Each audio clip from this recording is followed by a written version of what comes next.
ॐ सहनाववतु सहनौ भुनक्तु सह वीर्यं करवावहै तेजस्विनावधीतमस्तु मा विद्विषावहै। ओम शांति शांति शांति।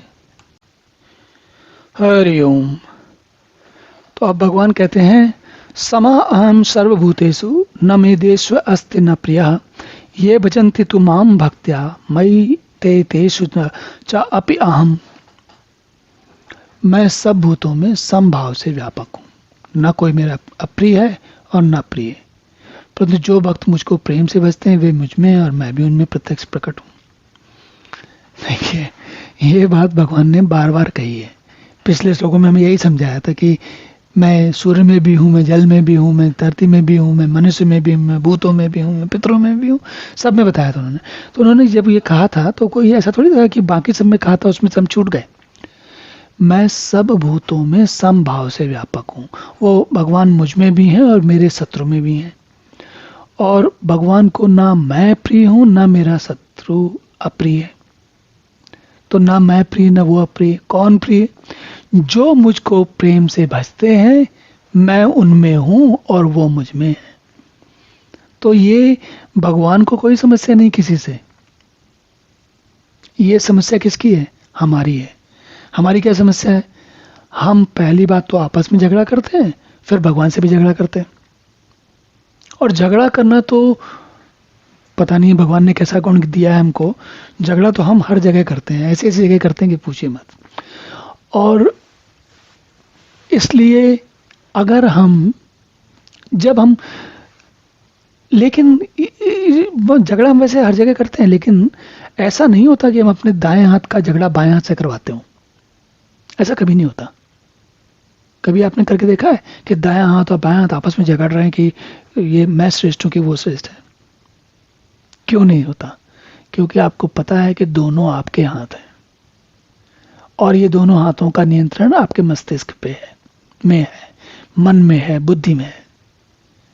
वो जानते हैं कि अगर हम झगड़ा करेंगे तो हमारा ही नुकसान तो होना बहुत बात की चीज है। आप ऐसा कोई कार्य आरंभ ही नहीं कर पाएंगे। आप करके देख लीजिए, अगर आप करें भी गए थोड़ी देर तक करेंगे भी तो आपको थोड़ी बहुत थक जाएंगे, बोर हो जाएंगे, आप बोलेंगे पता नहीं क्या कर रहा हूं मैं।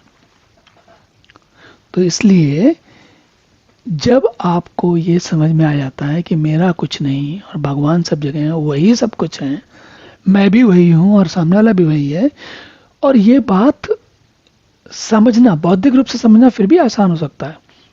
हालांकि इतना आसान उन सबके लिए वो भी नहीं है, पर मान लेते हैं कि कुछ लोगों के लिए, सब बहुत से लोगों के लिए आसान हो सकता है, सरल हो सकता है। लेकिन उसके अंदर तक पहुंचना, गहराई तक पहुंचना, उसको अपने अंदर आत्मसात कर लेना, उस बात का आनंद कुछ और ही है। और भगवान क्या कह रहे हैं? जो मुझको प्रेम से भजते हैं वो मुझ में है। अब जिसको पता है, जिसको ये बात समझ में आ गई, वही तो मुझ में है, वही तो भगवान में है। जिसको समझ ही नहीं आया वो उसको क्या पता लगेगा? और भगवान क्या कह रहे हैं? जिसको ये बात समझ में आ गई उसको मैं प्रत्यक्ष प्रकट हूँ। वो तो पहले प्रकट तो तभी हुए, प्रकट होने से पहले तो समझ में आ गया ना, इसलिए तो प्रकट है। कोई दिक्कत वाली बात ही नहीं है।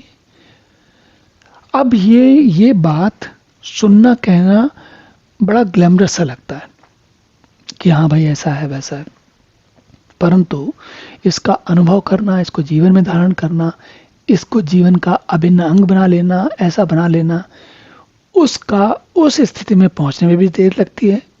और लेकिन जब भी जैसे जैसे हम, और ये ऐसा नहीं है कि जंप मार के आप क्या बोलते हैं, ऊंची कूद लगा के आप नहीं पहुंच सकते, या लंबी छलांग लगा के नहीं पहुंच सकते। ये क्रमशः होने वाला काम है। तो धीरे धीरे करते करते हम आगे पहुंच पाते हैं, और जैसे जैसे हम गहराई में पहुंचते जाते हैं हमारा आनंद जो है वो बढ़ता जाता है। चलिए अब अगला श्लोक देखते हैं।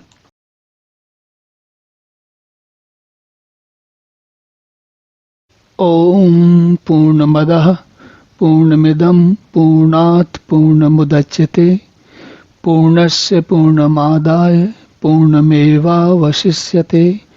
ओम शांति शांति शांति।